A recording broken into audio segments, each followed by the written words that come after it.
Hey, Smart Cleaning Tribe. Merry Christmas.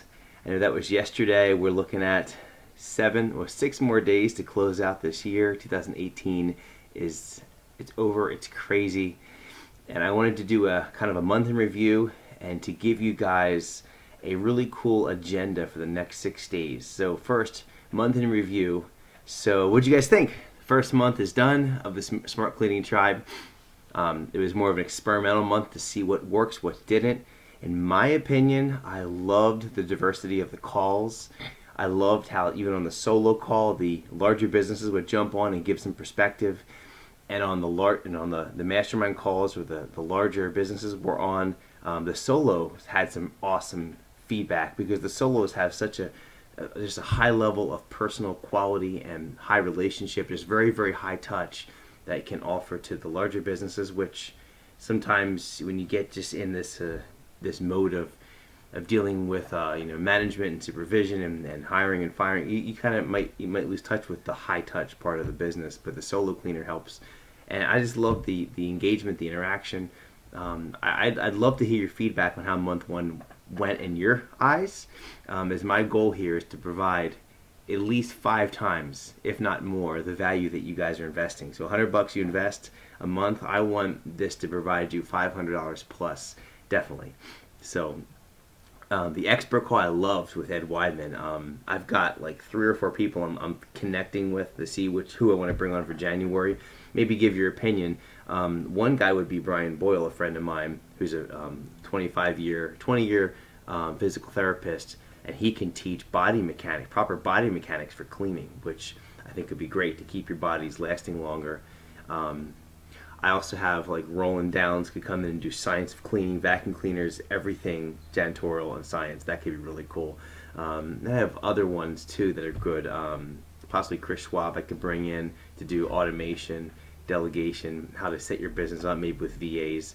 I've got about 10 people on my short list that I want to get into the tribe for expert calls, but those are the first couple I'm thinking of. I want to do at least one of those a month. And I did 7 calls total in December. We didn't do anything this final week, so maybe I might throw 8 on the calendar for January to see how that rolls. Which calls did you like the most? If I do an extra call, what should it be? I did 1 small commercial call. Maybe we'll do a real estate cleaning call this month to kind of get you guys in gear for the real estate season coming up in the spring. So just feedback, ideas, leave a comment below. That'd be really helpful. And then I just want to leave you with this kind of agenda. Right. My notebook here, you won't be able to see it too good, but it says 12/25, Christmas Day ends, Think Week begins.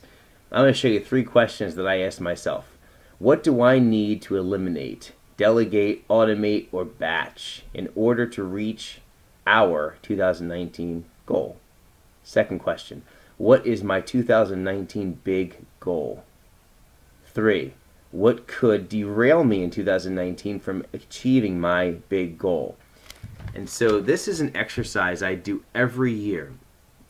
And what it's for is it's a time of pruning. When I take the last week of every year, and I purposely don't schedule stuff. So even when I was cleaning or dealing with employees back in the day, I would always leave this final week of the year as empty as possible so I could just think week. I learned this from John Maxwell and from Tim Ferriss, productivity experts. And these guys, they look back through a year, and John Maxwell will take a look at his calendar and his checkbook, and he'll see, well, gosh, what things worked, what didn't? What do I need to eliminate? What do I need to move on and give to someone else to do? What do I need to just batch and not do Monday, Wednesday, Friday, these tasks? I could do them all on a Friday and be done faster. What could I automate, delegate? What's the other one? Batch. I think that's all of them. Eliminate, yeah. So anyway, so these are things that I look at each year, and Tim Ferriss uses the 80-20 rule. What 20% of my work items led to 80% of my results in 2018? Do more of those. What 80% of my work items led to only 20% of my goals of my achievement in 2018? Eliminate and delegate and automate those things. Get rid of them. And how about our relationships? What clients do I need to sever ties with? Which personal relationships in my life and maybe even my family and my friendships, what do I need to kind of sever those ties with people? Like which 20% of people led to 80% of my happiness, and what 20% of people led to 80% of my, frustration, clients, etc. And it's just time to put everything in perspective. Last year, this time, I was doing a Smart Cleaning Biz weekly video blog, and I was doing a Dadnamics weekly video blog. I wrote a book for dads. It's actually right here. Well, yeah, right here. I wrote a book, Arctic Land by me. It's for fathers to read to their kids.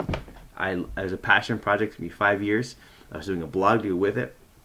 And we were selling our company a year ago, and I had to find something that I could kind of move out of my life so I could bring in more concentration towards my big goal in 2018. And my big goal last year was to sell my company, which I did. Thank you, Ian. You're the man. You're doing awesome up there. Sell my company and to move into this phase of coaching that I'm in now. So I decided to totally prune my entire dad's platform temporarily, push pause temporarily, because pruning is a concept where if you guys are into gardening or anything, or a tree, if a tree is producing some fruit but not all the fruit it needs to, in certain seasons, you actually prune down the branches. You cut it off and you make it look like it's just a bare tree. You prune it down to the barest bones for a season. And then when it grows back 10 times stronger. And so you have to choose every year to eliminate some things. You can't just add on in 2019 to what you did in 18. You've got to move stuff out. You've got to clear stuff out of your system, out of your queue.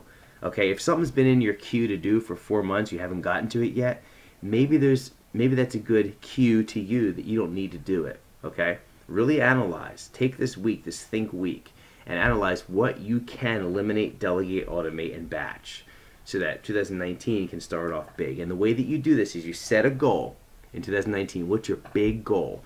And we're going to do this in our first call of 2019. Will be our accountability, our SMART goal, our accountability call, where we can set new goals for January. What is that big goal for 2019? And then we break that down into 90-day increments, okay? Break that down into 90-day increments. So what the first quarter, second quarter, third quarter, fourth quarter. And then you can look at month by month. And if you set a goal that's big and burly, or what's called a BHAG, big, hairy, and audacious goal, BHAG, if you set a BHAG, then you'll know by looking at that goal on paper, you'll know that certain things that you're doing or want to be doing just don't line up with being able to achieve that goal in the span of 12 months. So there's some things to think about. I really hope that you're able to clear away a little bit of time over these next 6-7 days to get yourself set up for 2019.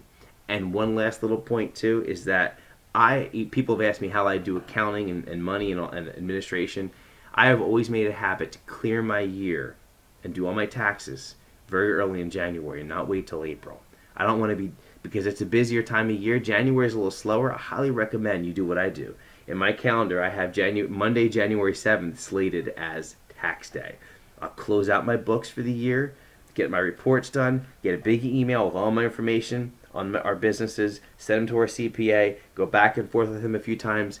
He'll get it all done, and we'll actually have a refund or whatever by the end of January. So I highly recommend you take advantage of a slower time of year, knock out taxes. You don't want to be dealing with all that stuff in April when everyone else is doing it and you got a busier time. So that was 9 minutes. I didn't expect to talk that long, but I hope this was useful. And again, the month in review, I'm excited for January. Please leave comments below. You guys are awesome. Love you guys. Smart Cleaning Tribe, Merry Christmas. Happy New Year.